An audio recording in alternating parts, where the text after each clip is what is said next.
Good morning, everyone, and welcome to our National Literacy Month reading panel. My name is April May, and I am with Mississippi Early Learning Alliance. And I am honored to guide today's conversation as we celebrate the joy, power, and lifelong impact of reading, especially with and to young children. As we move into the second half of National Literacy Month, we want to inspire families, educators, and communities to finish strong. With books in hand, hearts wide open, and children leaning in to listen, laugh, and learn. Today, you will hear from four amazing panelists who bring stories to life through their work and in their homes. So let's meet them. So I would like for you all to introduce yourselves, and we will start with Regina Harvey. Hi, I'm Regina Harvey. I am an educator of 25 years. I currently own a child care center here in Mississippi, and I am recently a new published author. I have 7 books published, and I'm excited to share them. Thank you, Regina. All right, Kathy. Hello, I'm Kathy Smith. I'm the founder of Summa School and Reading RX. I launched Summa School as a small tutoring program, and I really wanted to create books that were content aligned. So I began with educational standards and I created books from those. And recently I launched Reading RX to help parents become reading experts to help their children learn how to read. And I'm excited to be here. Thank you, Kathy. Sarah. Hi, I'm Sarah Rice. I am a former library worker for over a decade. I have 3 small boys whom I love to read to and with and have them read to me. We enjoy children's literature. Um, it's one of my favorite things to read. I believe this is classical children's book month as well. And my favorite children's book is Anne of Green Gables. Oh, I like that book too. All right, and last but not least, Mr. Alvin Irby. Alvin? Hello, everyone. I'm Alvin Irby, founder and chief reading inspirer at Barbershop Books. We partner with communities to create child friendly reading spaces in barbershops across the country to inspire Black boys and other vulnerable children to identify as readers and to read for fun. Super excited to be here. And I am so glad that I know each and every one of you all personally. As a former pre-kindergarten teacher, one of my favorite times of the year, well, was putting out new books for each season. And so I think I enjoyed the books just as much as the children. So I would like for you all to, can you each of you share a favorite childhood book and why it stuck with you? I'll give you. I'll start since I'm just popped the question up on you. One of my favorite books, I won't say it's my favorite, but one of my faves is Ambitious Girl, and it is written by Mina Harris. And I just love all of the positive affirmations that can be found in this book. And it stuck with me because it just reminds you that in order to succeed, you have to be ambitious in doing the things that you want to do. So, who's ready to share next? I can share. Okay. My favorite book as a kid was called Bim Willie and the Zimwi, and it's not even in print anymore. And I couldn't remember the title for a long time, but once I found the book, I kind of found out why it was probably not in print because it was a little crazy. But uh, I just remember, I think what stood out for me is that like the jungle was a setting in a village in Africa. And I had never really been on a plane. I had never traveled anywhere. And so I just remember being curious about the setting of the story and how Mhm. different it seemed from my everyday life. Okay. Kathy, you had your hand up next. Thank you, Alvin. Yes, my favorite was Mufaro's Beautiful Daughters, which is Mm. like an African take on Cinderella, I think. It was about 2 sisters. One was very beautiful, but she had a really nasty attitude. And her sister, who wasn't as beautiful as her, she was just gorgeous inside. Her character shone Mhm. through. And in the end, the sister with the awesome character ended up, I think, marrying the prince because, she had such a great character and it wasn't about the outside beauty. So that really spoke a lot to me when I was growing up. Thank you, Mhm. Kathy. I need to read that book. I don't think I read that one. Sarah or Regina? I'll go. Okay. Um, Growing up, I went to a very tiny private school here in Laurel, Mississippi, and I was the first Black girl to attend there ever. And so for the first Mm. 3 years of my life, I didn't see a lot of people who looked like me, but I got to go to everybody's favorite scholastic book fair I and buy know. books. Mm-hmm. And I remember buying Ezra Jack Keats' Whistle for Willie. And I was just so excited to see another brown person, even if it was on a book. That meant a lot to me. Oh, So, Whistle for Willie and The Snowy Day, those were two of my top favorites as a kid. I love that. And Regina. Well, my story is a little bit unique in the fact that I was a kid that hated to read. Oh no. I would have basically every evening was forced to sit down and read for 15 minutes. I fell in love with a picture above the couch because that's I could pretend to read and look at the picture. I now have that picture in my home. But over time, because I was very hyperactive, and so getting me to sit for 15 minutes to read was kind of difficult. But over Mm-hmm. time, I suddenly discovered that I liked it, and I actually found authors. And so when I decided I liked this author, I read everything that author wrote. So my first favorite author was Judy Blume. Mm. And I didn't discover her until the sixth grade, and it happened to be the book Are You There, God? It's Me, Margaret. Mm-hmm. And it spoke to me highly. I really needed something like that at that time in my life. So I would say that was probably my first love. Oh yeah. Thank you. And that just lets us know that we can discover the level of reading at any age. And so that's going to bring us to our next topic. So we're going to talk about how reading fits into your daily lives as parents, educators, and advocates. And so the question is, how have you made reading part of your family or classroom routine? And anybody want to hop in there? Well, Oh, go ahead. Go ahead, I was Regina. just going to say I'm not in the classroom anymore, but um, in the classroom, I never started writing a lesson plan without finding a mentor text. Mm, It didn't matter what age I was teaching, whether it was pre-K, kindergarten, or sixth grade. It didn't matter to me. I always looked at the curriculum and said, like for instance, in sixth grade, I was teaching geography, civics, resources, all of that. And I found the book called Life as We Know It. mm, And I would begin every day as the students were coming in, I would read for the first 5 to 10 minutes out of this book. And not only was I teaching them that can help decompress what they're going through, but I also kind of set the tone for the classroom because of the book that I was reading, I would refer back to it as we were learning, like resources. I go, remember in chapter 1 where they talked about they went into mhm, Walmart and everybody's taking everything off the shelves, why were they doing that? And we would, extend the learning that way and connect it somehow to actual text.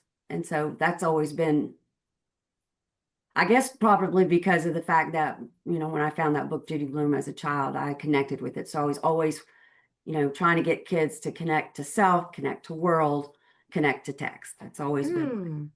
my way. I like that. Alvin, you were ready to say?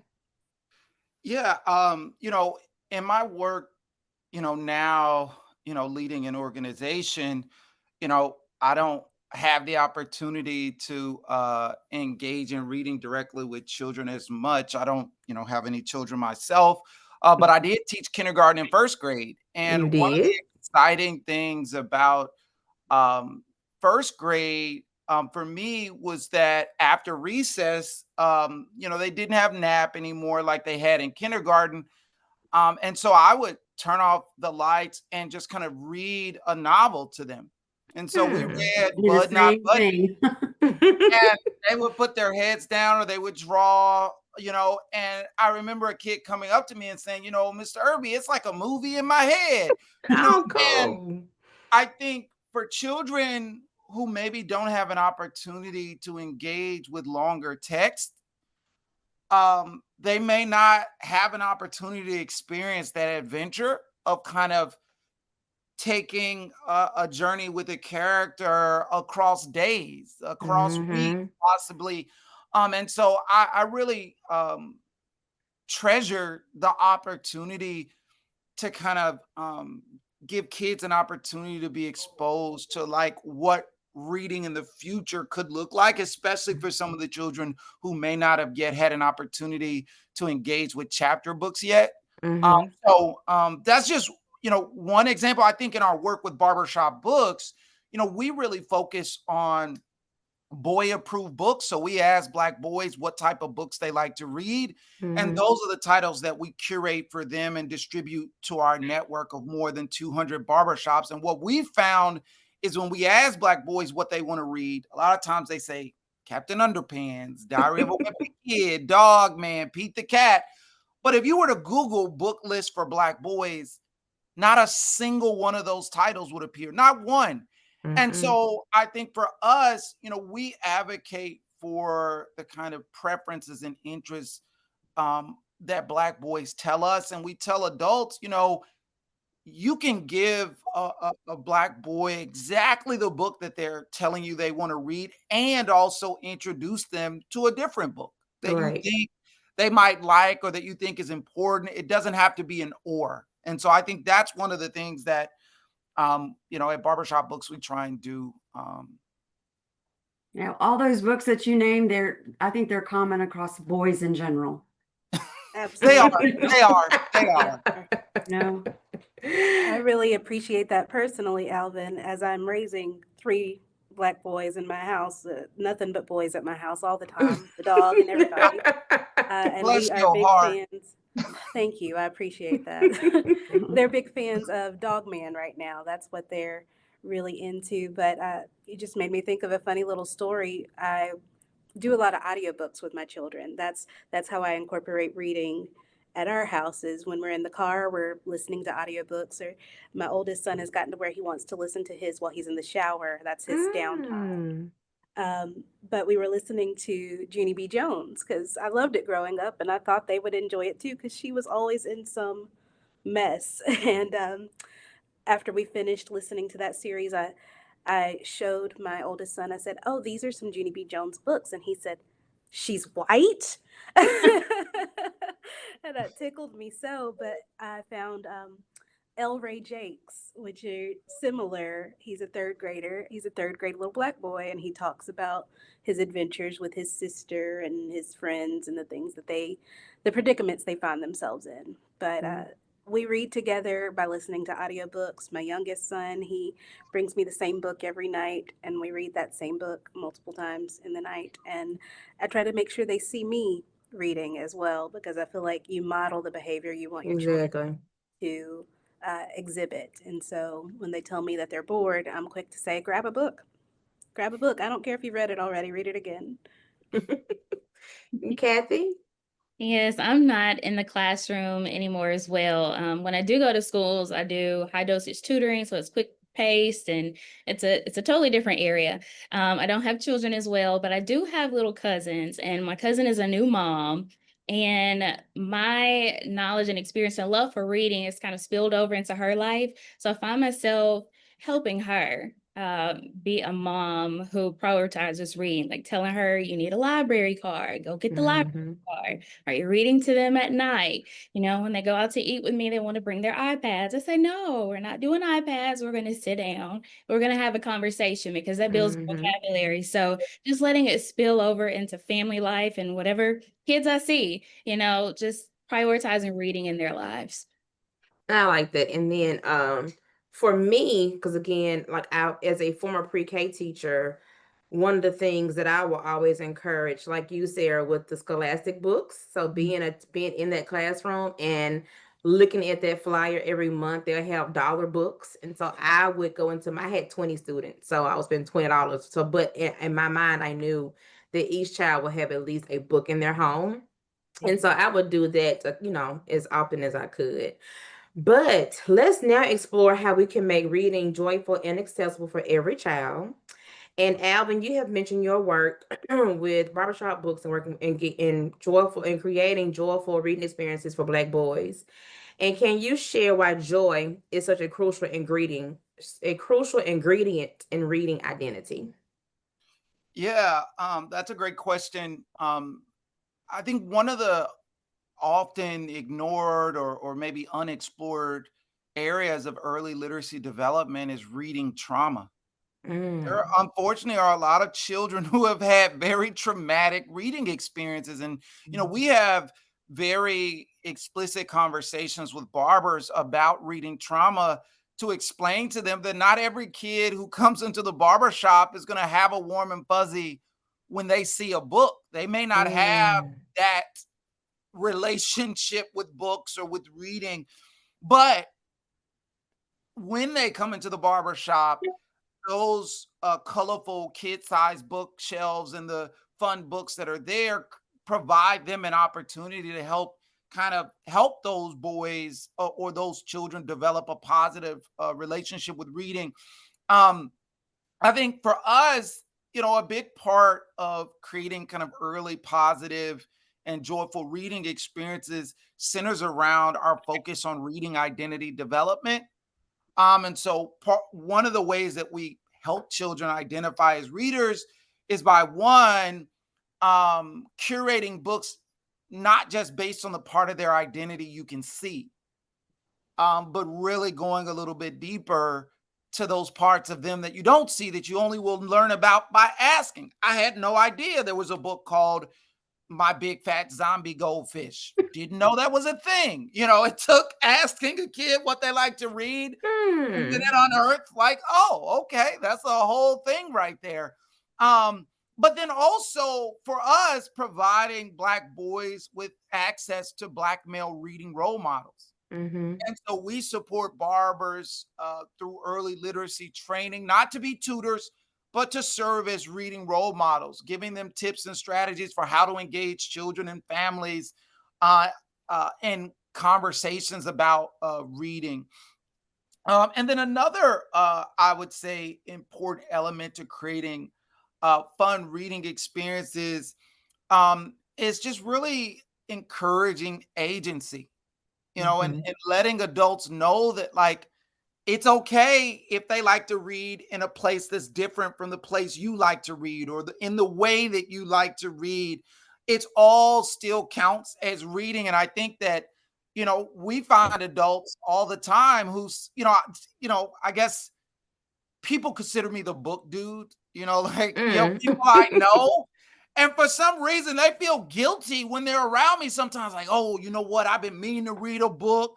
And I'm like, yo, like it's okay. Like, I bet you read a text. I bet you read an Right, article. reading is I bet everywhere. that you listen to a book. But what I've learned is that what we see with many Black boys and just many children in general is that they do read, but if the way they read or what they read isn't what gets affirmed by the adults in their lives, they Mhm. literally don't even consider it reading. And so for us, a big part of creating kind of joyful reading experiences is affirming that it's okay to like reading that, or it's okay to Yeah. like reading on the toilet, or it's okay to like reading, in whatever way that it's relevant and engaging for you. And that's not always the case in kind of certain educational contexts or in classrooms, unfortunately. But those are kind of some of the ways that barbershop books, through our work in communities and in barbershops, are kind of, helping create those positive relationships with reading. Well, thank you. And that's one thing I had not heard about. Well, I guess you know it, but you don't know what it is that someone puts a word to it. So reading trauma. And so thank you for bringing that to my mind, because I'm like, Go to yeah, your room and read. yeah, because sometimes Trauma. it can be like a Read punishment. trauma. I'd like to touch on that as well Go because ahead, Regina. my background is that I'm also a dyslexia therapist. And Mm-hmm. so that reading trauma comes from lots of different places. Mm-hmm. One of the things that I noticed even before becoming a therapist was that um, in the classroom, the focus is meeting your AR goal. Need Mm-hmm. to meet that AR goal. Read until, you read, well, I already met my AR goal. Well, now read for fun. Read what you want to read, not read what you're required to read. So for children who are dyslexic, being forced to do that and make that AR goal is very stressful for them. It's they're already not reading very well. And now I have to read books that are baby books. They don't, they don't Oh fit yeah. what I'm interested in.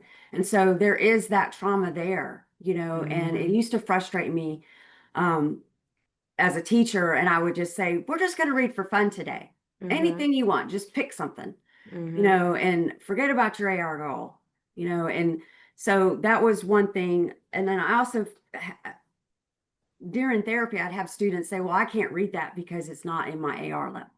I'm like, you can Mm. read whatever you want, baby, whatever Mhm. interests you, and it might be something that's, above your reading level, but there are other ways to read it. You can, put it Look on at an the audiobook. pictures, right? There's all kinds of different ways. Also, I used to try to, even when, for my children were really, really little, we would talk about what words do you see outside, Mhm. and Mhm. talk about the environmental print and all that. And Mhm. like, oh, well, you read that word. Like, that's not a word. That's just McDonald's. I'm like, no, that's McDonald's A word. word. And that's how you know it was McDonald's. And so we would extend that. And then like when I was teaching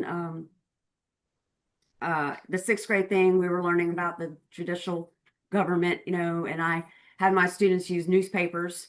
They were ads for buying groceries and stuff like that, and they broke them up in the different departments. And each department, one department got to choose what we were going to buy for our party. Then you had the next department; they got to choose.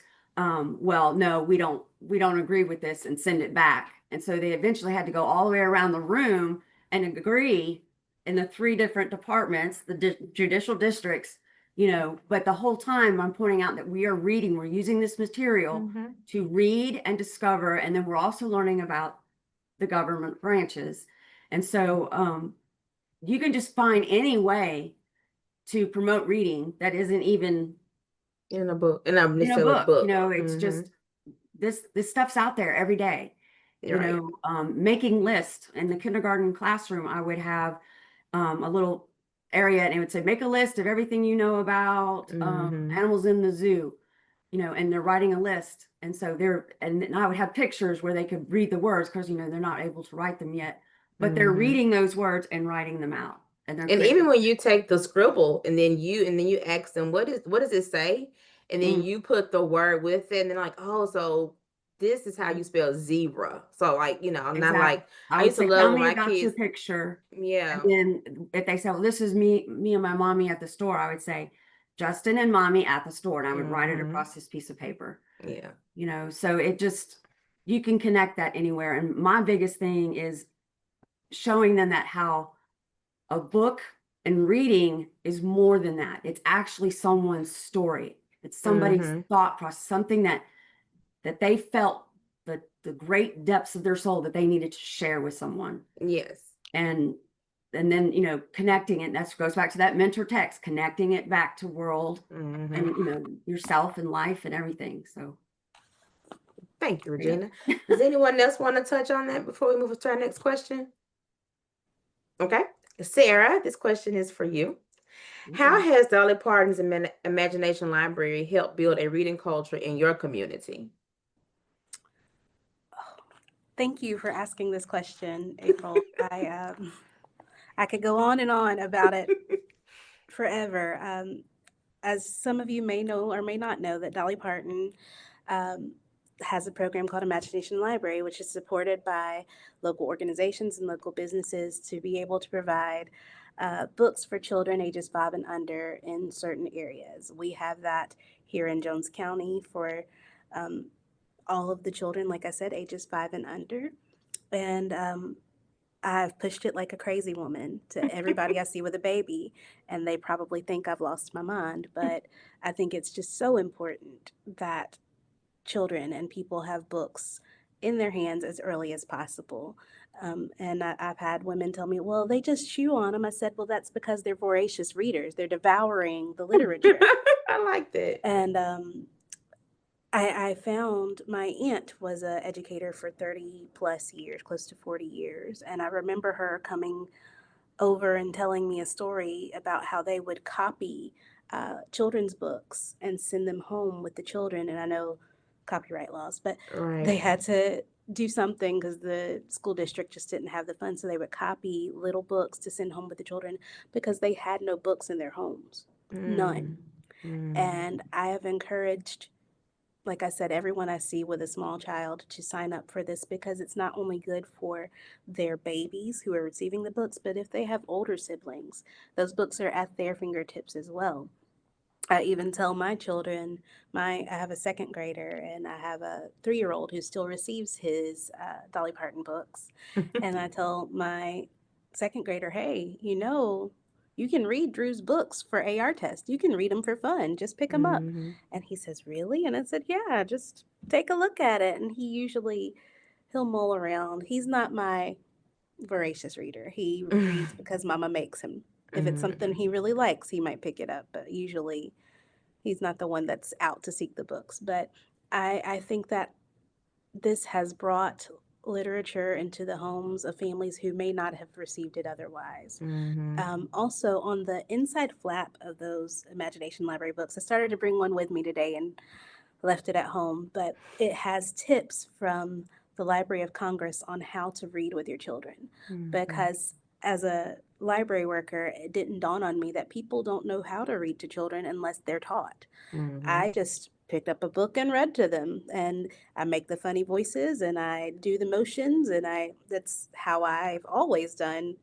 I don't know, maybe that's the theater person in me, but it just came naturally to me. And I have a colleague who has recently started doing story times. He drives our bookmobile. And I Mm-hmm. had to kind of teach him, okay, these are the things you say. This is what go back and point out how many flowers there are in the Mm-hmm. picture and ask them to count. Ask them what color the frog is. Ask just little things like that. And those tips can be found on the Library of Congress website, but how many people are going there? They're right there in their face in the flap of those Imagination Library books. And I think that's so important. Thank you, Sarah. Anyone have had experience with Dolly Parton and Imagination Library? Part of it. Okay. Well, thank you, Sarah, for sharing. All right, so now we're going to talk about writing books for children is a powerful way to shape what they see and feel. And so, Kathy, tell us about your Teacher Authors Academy and tell us how your Teachers Authors Academy helps educators step into the author role and why that matters for kids. I love Teacher Authors Academy. I wanted to give teachers a way to publish books that they know their students need. Because, when you're teaching in the classroom, you know what your students need. And so there may be books that come in your curriculum, and, as a teacher, they just need more. They need something else. So you as a teacher, I empower teachers to self-publish, all my books, I self-publish them. And so I said, I want teachers to do this. I want teachers to publish the books, to share the content that they know students need to learn. I want them to have the ability, the power to do that so they can educate their students. So I love it. One teacher, she's in Oxford, a second grade teacher. She was telling her students or teaching her students about subject verb agreement. And so Mm. she created a whole story. It is the cutest story, a whole story about it.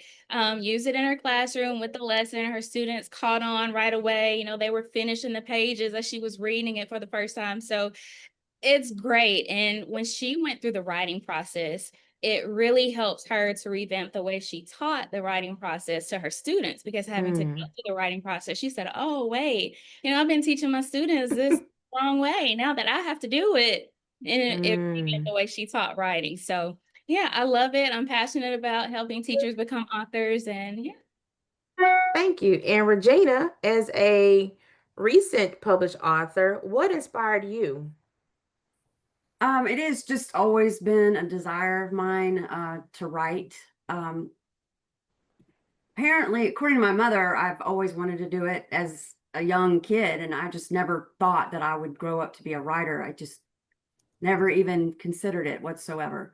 Mm. Um, I remember right around Katrina, I'd actually took a step away from teaching, and I was actually doing a community column for our local newspaper, Ocean Springs Record, and I was going into the schools and writing about what was going on in the schools, and I really loved it. And then Katrina hit, And Ocean's Record went out of business, of course, but the Mississippi Press was still very active and they were looking for freelance writers. And so they had reached out to me to share, go around, find some stories here on the coast and present them. And my my story made the front page of the Mississippi Press, and I couldn't believe it. I was like, am I a writer now? It just kind of like lit a fire underneath me. It was just so exciting to do that. And so I have been creating stories in my head for as long as I can remember. Kathy was talking about telling stories to your kids. I remember talking about a story, we're talking about place value, trying to teach them about this neighborhood. Every 3 houses had a rose bush, and just making up all these crazy stories to try to teach them. And I just woke up January 1st, 2025, and I said, this is my year. I'm going to do it. And I just lit a fire under my butt. And I've got 7 of them now. I was going to ask you, how many have you done? How many have you published? I've got 7. Okay. This is my first one right here. Well, and then it's blurry. So right there, a magical show miracle. Snow. I can't see. Yeah, it's kind of blurry, but I don't know if you guys remember at the beginning of the year, it snowed on the Gulf Coast. It did. That's what this is about. It's about these 2 kids experiencing snow for the first time and how it brings family and community back together. Basically moment in time just freezes, and that's what it's about. And I've got several reviews on it on social media and a couple of awards. Nothing major, nothing like everything is a major. Everything is major. Winner here, but it got some certificate, some recognition. So I'm very excited about that. And then this book right here is called Bananas Don't Poop. Mm-hmm. And I wrote this. I wrote this one because my grandson came into my office and was like, "Poo poo bananas," and I was like, "What? Bananas don't poop?" And then a story was created. So he was doing that potty talk that they do as toddlers. Yeah, they love potty talk. And it's basically ice cream falls on the monkey's banana, and he thought somebody pooped on it. So what you're telling us, that you can turn anything into a story. Is that what you're telling us, Kathy and Regina? It just sparks just something. And like, I've got a book about Katrina and a boy's experience. It's a chapter book I've been working on in my mind and on paper for 20 years. And I'm going to publish it one day. It'll be my first chapter book. So it's going to be harder for me to do that one. But anyway, I forgot what the question was. The question was that, like, what, let me go back. What,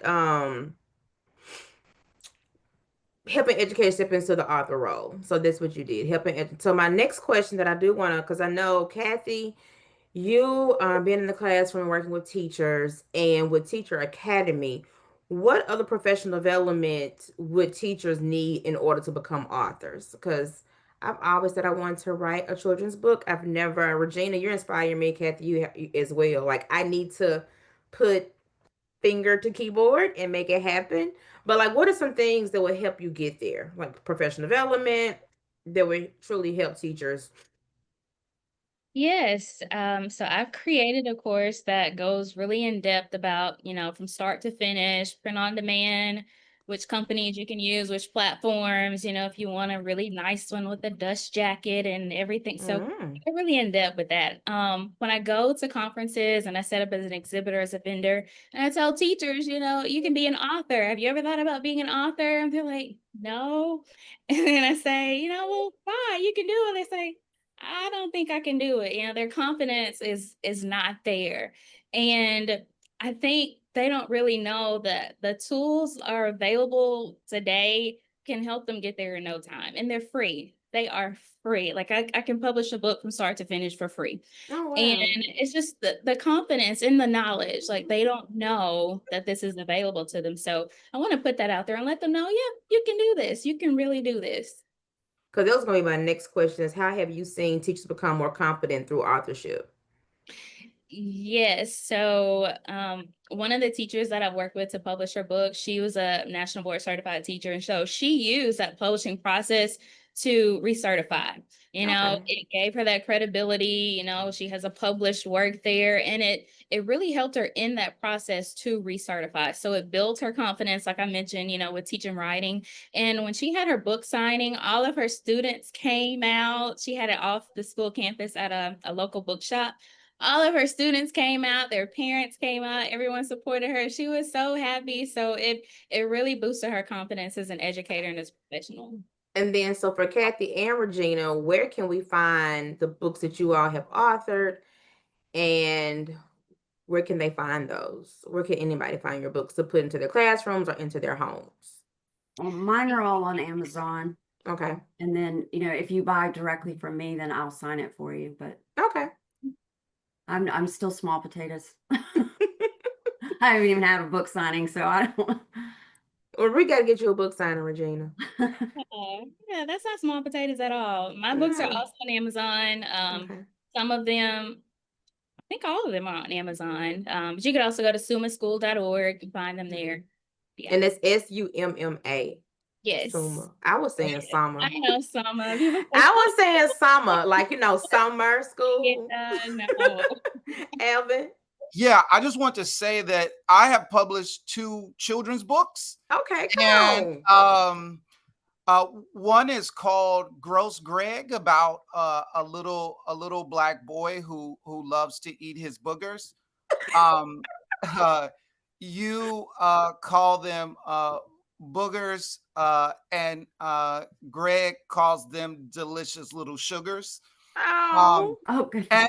and I also wrote a children's book called The Gingerbread Man on My Block, which okay. is a modern urban retelling of the gingerbread man story. But I think for me, the reason I wrote Gross Greg was because when I was teaching kindergarten and first grade, so many of the children's books that featured black boys were so serious, or Mm. that featured black people or black men, like they were just so serious. And I was like, well, I want to write a funny children's book that, makes kids laugh. I mean, Bananas Don't Poop is hilarious. It And is. I need to read that, Regina. I know that, I'm sure the kids get a real hoot out of that book, but I think that humor is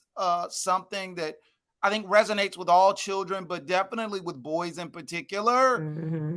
Potty humor and silly stories, um, you know, create an opportunity to really connect with who kids are and how they identify and what's interesting and engaging for them, as little learners. So yeah, that and I guess the process of writing those stories, and even like when I was teaching kindergarten and first grade, writing was one of the most, like one of the things I love to do the most with the students, and they were capable of so much. I think people really underestimate, really what children are capable of. But one Mm-hmm. story that I want to share is that, we had a unit on writing how-to books.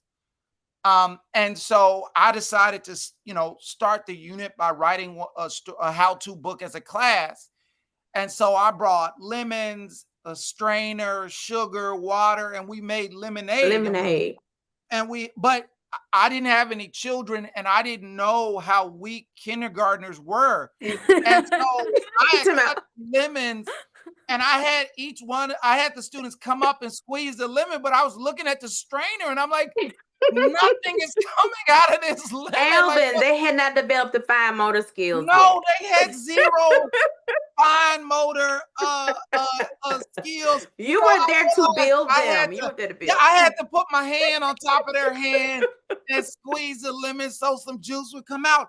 But being able to have a table of contents, an Mm-hmm. ingredients page, an author page, and breaking the story up, and then being able to drink the lemonade right Yeah. at the end, got students really excited to go and share how they were experts about something and how they Yes. knew how to make a peanut butter and jelly sandwich, how to tie Mm-hmm. your shoes.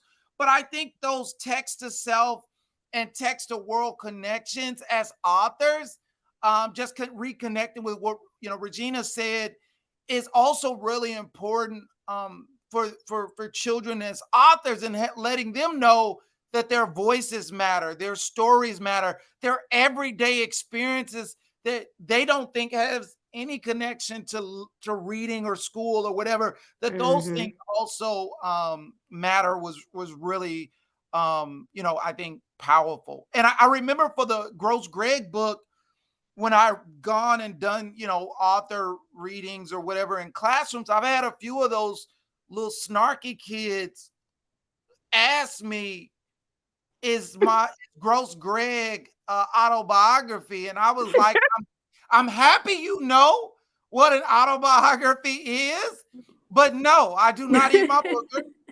Uh, um, it is based on experiences as a teacher, okay? But it's so hilarious that there'll always be one little kid who know Like, do uh, you eat your about boogers? that, and I just think it's so funny, but also so brilliant that they are able to make those real connections to a story. And when I asked you all to be on this panel today, I did not. I know I have a love for reading, and reading does bring me joy. Like, I just finished a book last night. And I did an audio book because it's been on my list for the past 2 months. And I said, April, press play. So like I can listen while I'm working and working out and walking.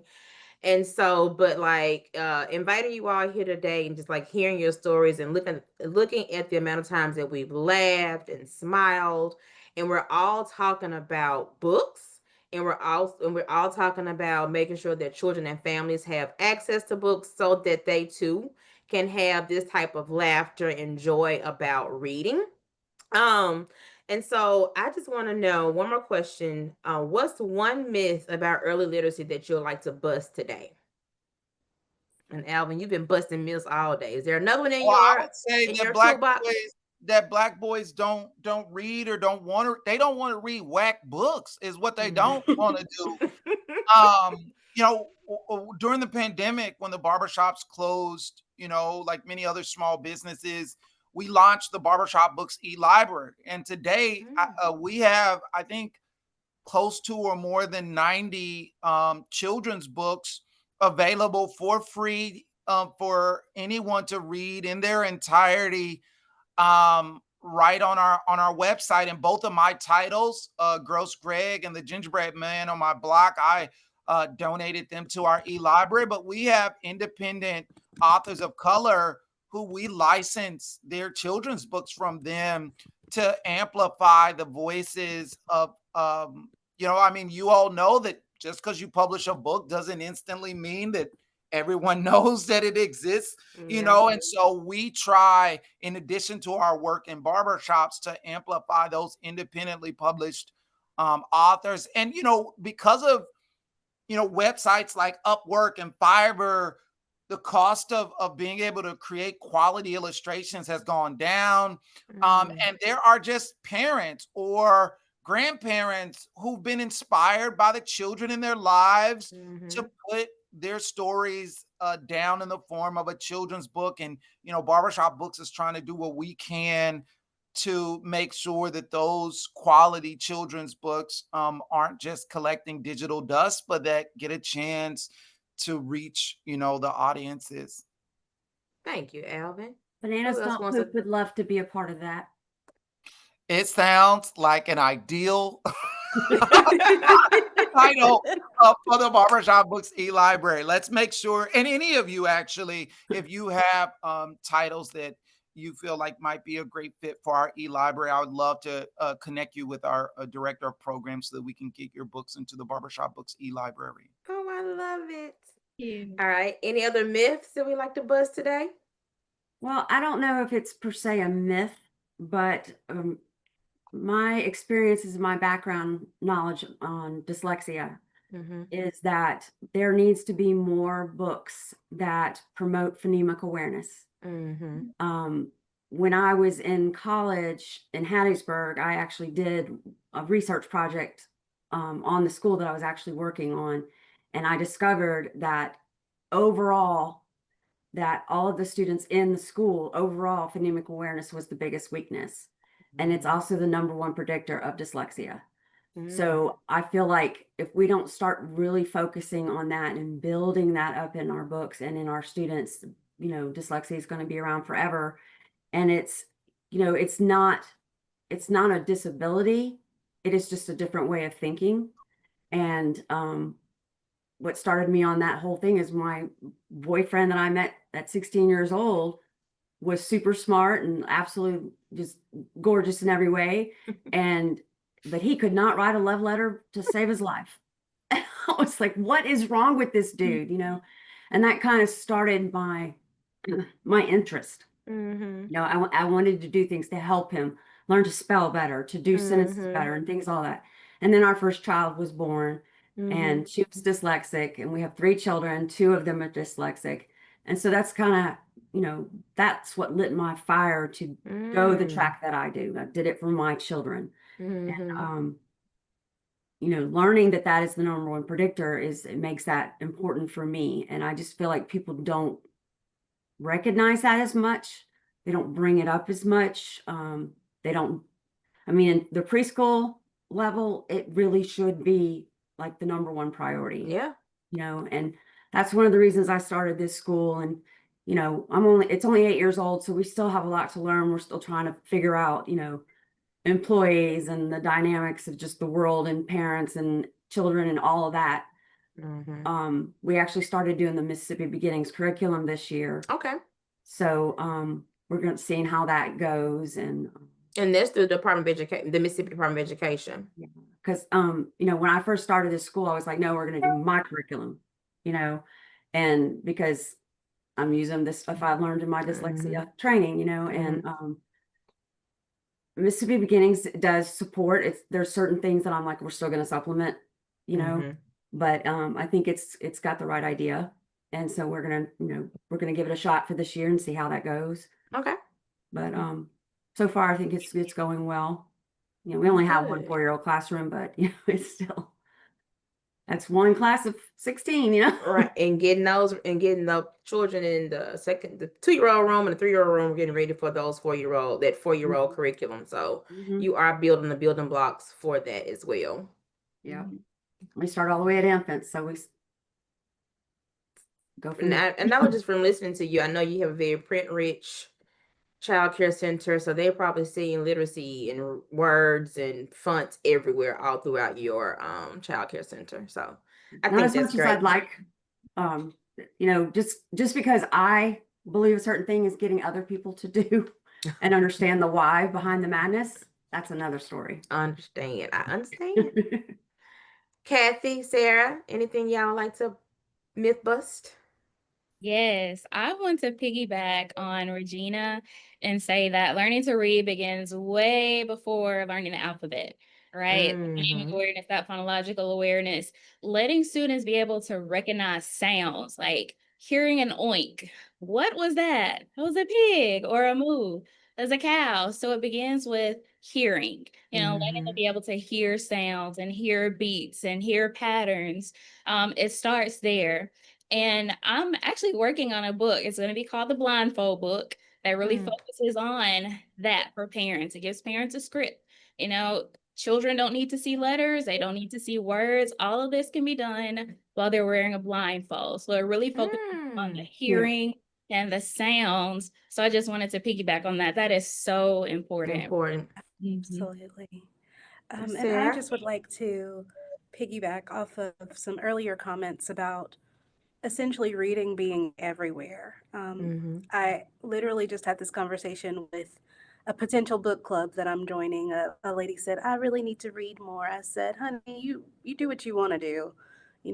If that's reading a article you saw online or the back of a cereal box, you're reading.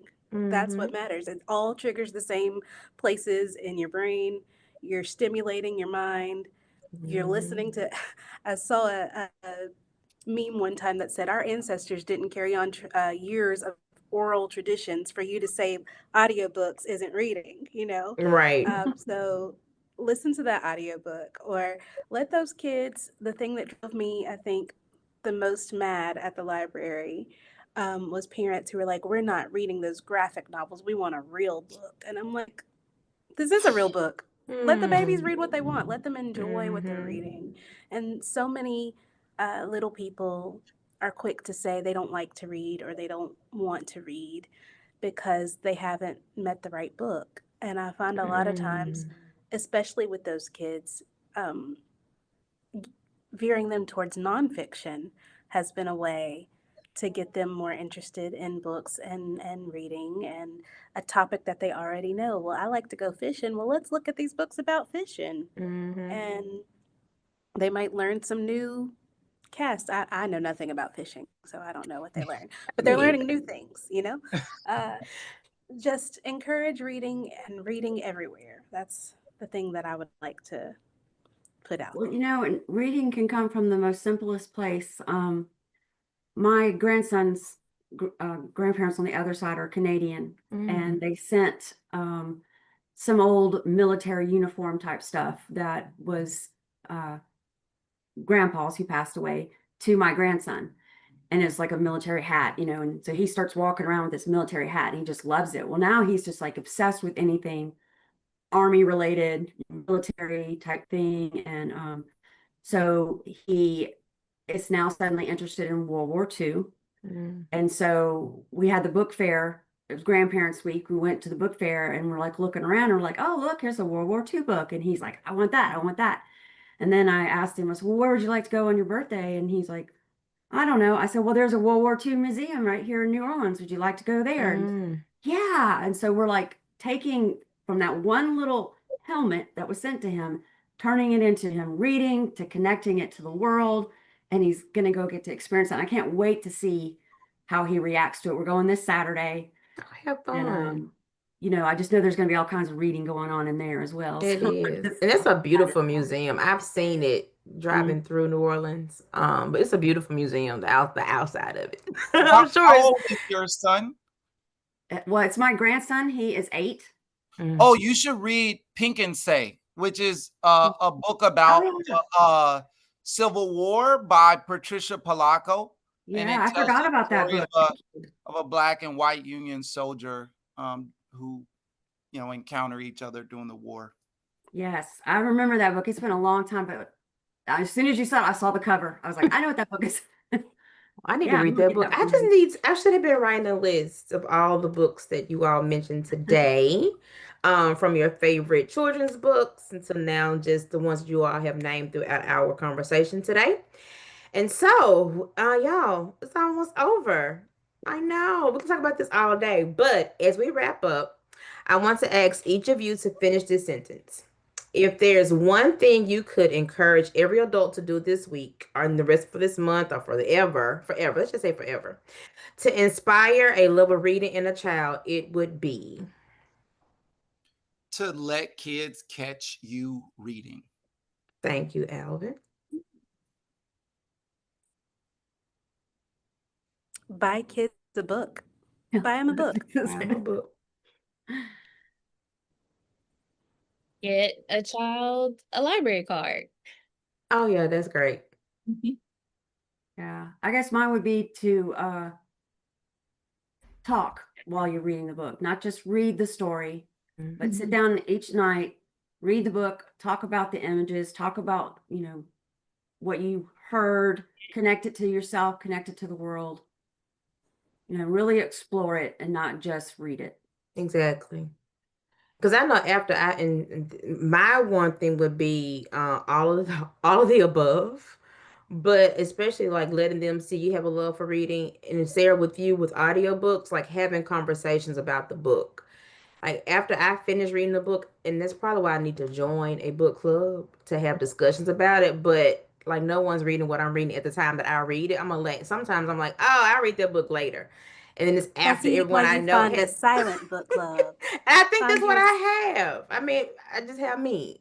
So what I do, so then I'll go to TikTok. I'm like, who has read this book? Let me hear their opinion. Because they have like what they call it, book talk on TikTok. And so you can just like key in a book. So I just finished a Kennedy Ryan book. I think that's her name. And so I was like, now let me see what other people thought about this book, what they thought about this character in the book. So that's what I'm doing. Because like once I read it, it stays with me for a little while and I want to know more about it. I'm like, and so I like to read series.